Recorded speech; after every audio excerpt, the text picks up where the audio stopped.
American wrapper કેન્યે waste ફરી વિવાદોમાં ફસાયો. પૂર્વ આસિસ્ટન્ટે જાતીય સતામણી સહિત અનેક આરોપો લગાવ્યા. અમેરિકન મીડિયા પર્સનાલિટી કિમ કાર્દાશિયનના ભૂતપૂર્વ પતિ અને અમેરિકન રેપર સિંગર કેન્યે વેસ્ટ સાથે સંબંધિત વધુ એક વિવાદ પ્રકાશમાં આવ્યો છે. કેન્યેની ભૂતપૂર્વ આસિસ્ટન્ટ લોરેને તેમની સામે જાતીય સતામણીનો આરોપ લગાવીને કોર્ટમાં કેસ દાખલ કર્યો છે. લોરેને એવો પણ દાવો કર્યો છે કે કેન્યેએ તેની સાથેનો કરાર તોડ્યો હતો અને તેને ખોટી રીતે નોકરીમાંથી કાઢી મૂકી છે. TMZના અહેવાલ મુજબ લોરેને કેન્યે અને તેની કંપની સામે છેતરપિંડીનો કેસ પણ દાખલ કર્યો છે. અહેવાલો અનુસાર લોરેને 3 જૂનના રોજ કેસ દાખલ કર્યો અને કેન્યે પર તેની સાથે ઘણી વખત શરમજનક કૃત્યો કરવાનો આરોપ લગાવ્યો. આ સિવાય તે તેને અશ્લીલ મેસેજ અને વિડીયો પણ ઘણી વખત મોકલતો હતો. લોરેને અગાઉ કેન્યે સાથે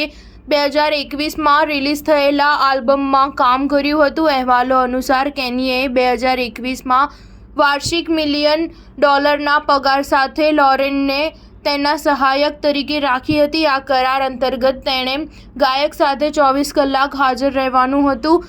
આ મુકદ્દમામાં ભૂતપૂર્વ આસિસ્ટન્ટ લોરેને એમ પણ કહ્યું હતું કે કેન્યે તેની પાસેથી ઓનલી ફેન્સ એકાઉન્ટ ડિલીટ કરવાની માંગ કરતી હતી. બદલામાં તે તેને વર્ષે $1 મિલિયન આપવા તૈયાર હતો. લોરેને આરોપ લગાવ્યો હતો કે કેન્યે વેસ્ટમાં જોડાઈ ત્યારબાદ થોડા સમય બાદ તેણે ઘણા અશ્લીલ મેસેજ મોકલવાનું શરૂ કર્યું હતું. લોરેને આ મુકદ્દમામાં એવો પણ દાવો કર્યો હતો કે તેને 1 વર્ષ પછી 2022માં નોકરીમાંથી કાઢી મૂકવામાં આવી હતી. આટલું જ નહીં, તેણે એ પણ કહ્યું કે તેના કરાર મુજબ કેન્યેએ હજુ સુધી તેને $3 મિલિયન ચૂકવ્યા નથી. સ્ટાર ન્યૂઝ 7 હંમેશા સચ્ચાઈની સાથે.